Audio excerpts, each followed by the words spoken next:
Here we go. Hey, Game Informer crew. Mean jokes here. This is Rexamillion from Baltimore, Maryland here. Did any of you catch the recent interview with Kong Skull Island director Jordan Vogt-Roberts on Collider's YouTube channel where he talked about his Metal Gear movie vision? If not, what are you waiting for? It was awesome. He showed some amazing concept art and talked about his plans talked about his vision that he plans on pitching to Sony. Here's a link to the interview. I did watch that interview. Did anybody else watch it? No, because I don't really want to hear his plans. I want to see when it's locked in and when he's right. You know. But anyway, continue. He's still being very vague about everything, obviously. But I'm fascinated by his campaign of doing all of these interviews just again and again and again. And everybody, look, we have fallen for this Metal Gear movie thing 1,000 times.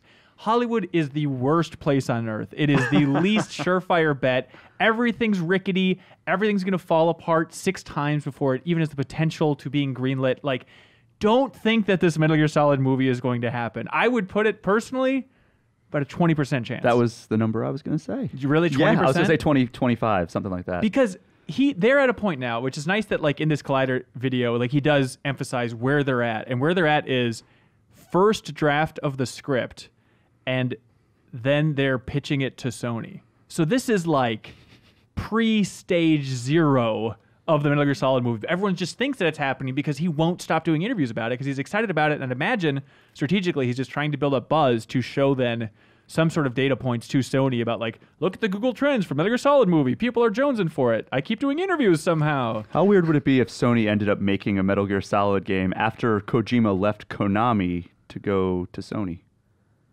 Wait. Oh, if Sony made the movie, you mean? Okay. That is interesting. And I wonder, like, because Vogt-Roberts seems to be working with Kojima, or at least spitballing with them, they're certainly on Twitter all the time together, living in that Twitterverse. But, like, I wonder if Konami just isn't even involved at all. Like, they sold the rights probably a long time ago or worked out the deal with Sony, and now he just has to get it approved through Sony, and then it's out the door?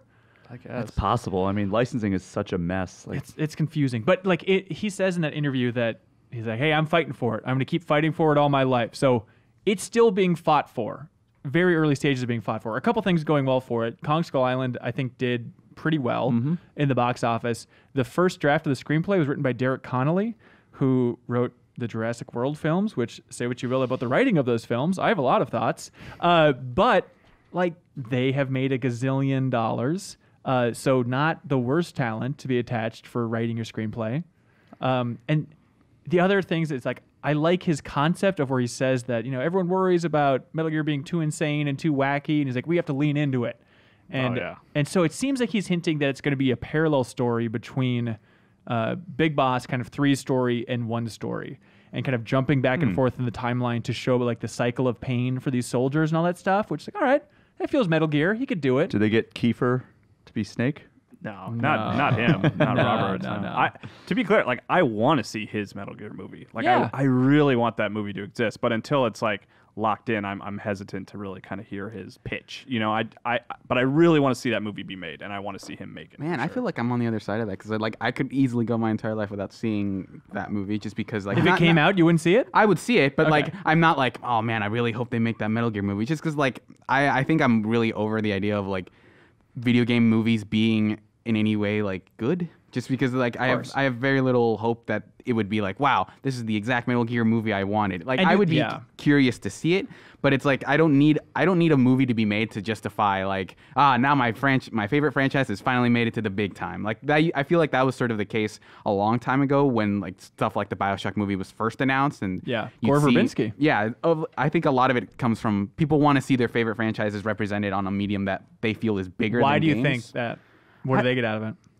Well, like, because every time when I was in middle school, like, you'd hear, like, oh, they're making this kind of movie, and everyone would get really excited, like, in a way that made it feel like if this movie is made and it's finally big, then that means video games are, like, super mainstream and accepted. Or even just, like, it validates your hobby. I think on a more personal level, you know, where Reeves has loved Spider-Man all his life. Right. And then, hey, the Spider-Man movies do really well. Now everybody loves Spider-Man, and it kind of feels like, I made the right choice earlier in my life by being so invested with this. Right. You know? I like seeing stories that I know play out in other mediums as well. So like this is why I like comic book movies so much. Like I love Infinity War because it's cool to see those things that I've like experienced in other ways play out on the big screen, you know? Right. Like, or like if they released like an Avengers game and like it followed one of the stories of like the movie, like I would love playing that same story. The Lego game's been out for years, Shay. But you know, like a real Avengers game. How dare you? Traveler's Tales listens to this podcast. Yeah, that's very fair. The other thing that I like about his pitch, which Kyle doesn't want to hear, but I'll tell him, is that he talks about like 3 is a big inspiration, 1's a big inspiration, and then I like that he says Metal Gear 1, like the MSX game, is also a big inspiration. So it's like, is it going to be structured in a weird way where then it'll jump back in time for the climax, for like the big confrontation between Big Boss and Solid? Like, I guess that How do they would do the make sense. Psycho Mantis confrontation? It's 2, right? 1. That's There would one? there would have to be some weird fourth wall breaking thing, like right. There has to be like at least one scene that's just like The projector the gives green out. screen shows up in the background or something. Isn't that wacky? Yeah, I don't know Well, what kinda- it is. yeah, I know. Just He- plays with the idea of what it means to watch a movie, because that's what Metal Gear like plays with the idea of what it means to interact with a game. Right. And how do you do that in a movie? I don't think know. how you do it is by making the movie interactive. They always complain about long cutscenes, just how Kojima should just make a movie. Now with the movie, they'll complain that it's too much of a game. So everyone will have to take out their phones and vote in the middle of every screening. Theaters love that. Right. Oh, it's like the torture sequence. You have to like Yeah. tap on your phone like a Everyone- Jackbox style. Everyone thing. has to press the same button that's Yeah. on their seat. Or else Otacon dies, Yeah. or whatever it is. You get the bad ending of your movie, and you have to go pay another $10 Yeah. to watch it again. You have to go hang out with Otacon instead of Meryl. What a nightmare. My name is David. They're Okay. both played by the same actor. That was just a clip from a larger show called The Game Informer Show. You can find it on iTunes, Google Play, or GameInformer.com. We take the fun opportunities and exclusive information from Game Informer magazine and boil it into a show that airs every Thursday with exclusive cover story information, developer interviews, a lot of fun stuff. So come love games with us.